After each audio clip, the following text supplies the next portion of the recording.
आम्ही ओबीसी सकल मोर्चातर्फे आणि विविध संघटनांचे सगळे प्रतिनिधी, त्यात काही एक संघटना म्हणू नको, तर ओबीसीचे सर्व समाज बांधव जे जे अग्रेसरली लढतात या विषया ओबीसीच्या प्रश्नाला घेऊन लढत आलेले आहेत.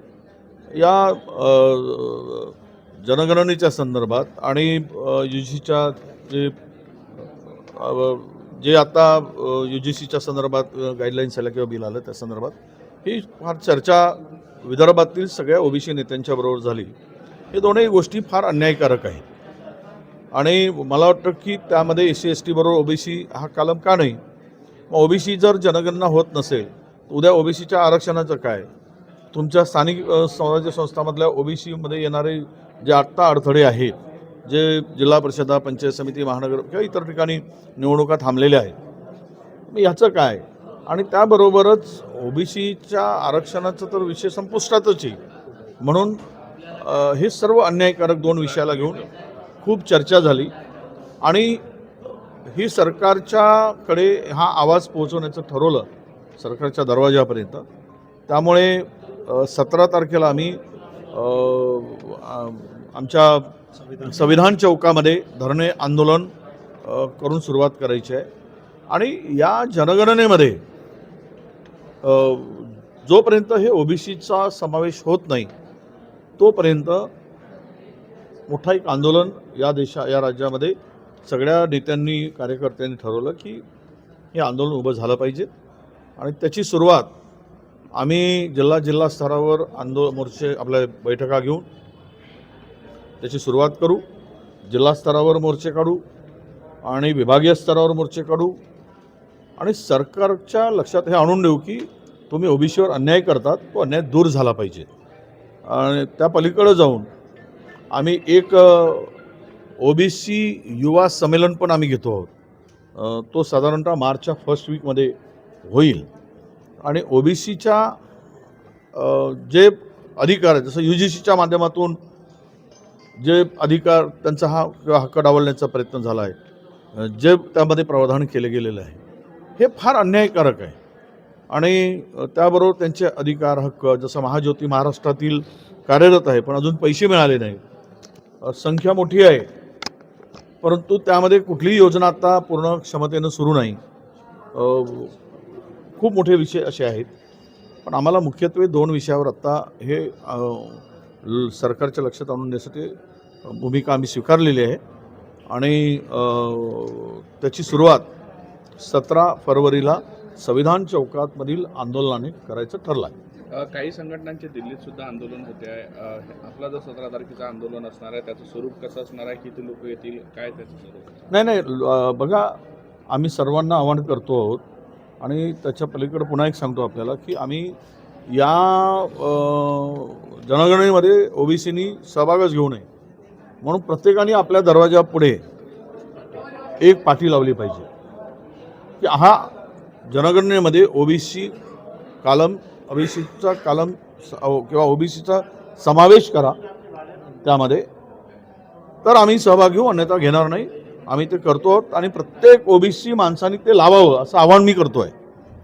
तुम्ही सहभागीच घेऊन उपयोग नाही. जर ओबीसी ही संपूर्ण कॅटेगरी संपुष्टातच आणायची असेल तर मग त्यांना जर तुम्ही हायर कॅटेगरीमध्ये टाकत असाल, कास्टमध्ये टाकत असाल, तर त्यामुळे तो एक सुद्धा विषय आहे. आणि राहिला 17 तारखेच्या आंदोलनामध्ये मोठ्या संख्येने लोक येतील, तिकडे बसतील. धरणे आंदोलन आहे, त्याची सुरुवात आहे 17 पासून, ती सुरुवात आहे.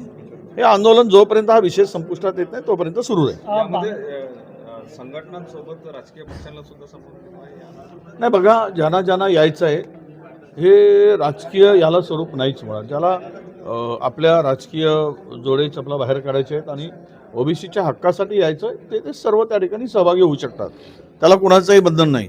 आणि हे काही कुणा राजकीय बॅनरच्या खाली आंदोलन आणि मागणी होते आहे असं समजायचं कारण नाही. बांगलादेशात 1.25 कोटी हिंदू आहेत आणि ते एकत्र आल्यास काही होऊ शकतो असं सरसंघचालक मोहन भागवत यांनी वक्तव्य केलं. नाही, त्यांचं ते मला त्यावर फार बोलायचं नाही. आणि संघचालक काय म्हणतात तो त्यांचा प्रश्न आहे. आम्ही आमच्या ओबीसीची लढाई महत्त्वाची वाटते आम्हाला.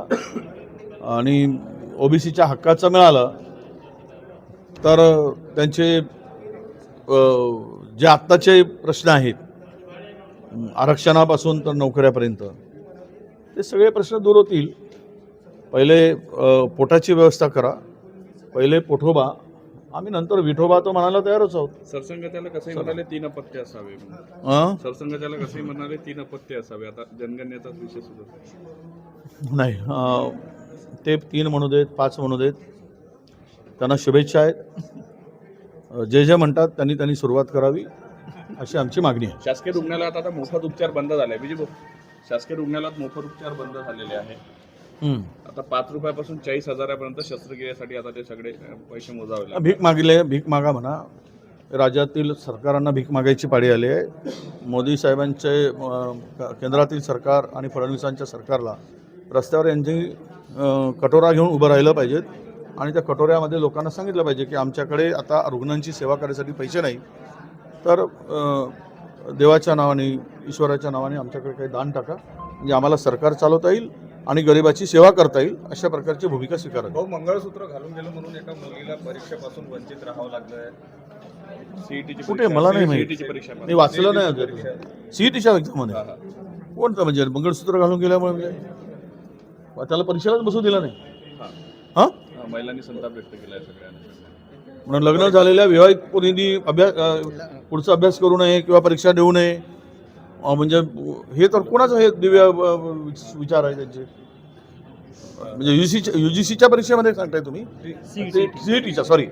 सीईटीच्या परीक्षेमध्ये आम्ही त्याचा मागणी करू. मी सगळी माहिती घेतो आणि जो असेल ना हे याला त्या पोरीला परीक्षेपासून वंचित ठेवला असेल त्या अधिकाऱ्याला जोड्याने मारलं पाहिजे असं मी सांगतो. आणि जोड्याने जो मारून येईल त्याला 25,000चं वगैरे बक्षीस ठेवा.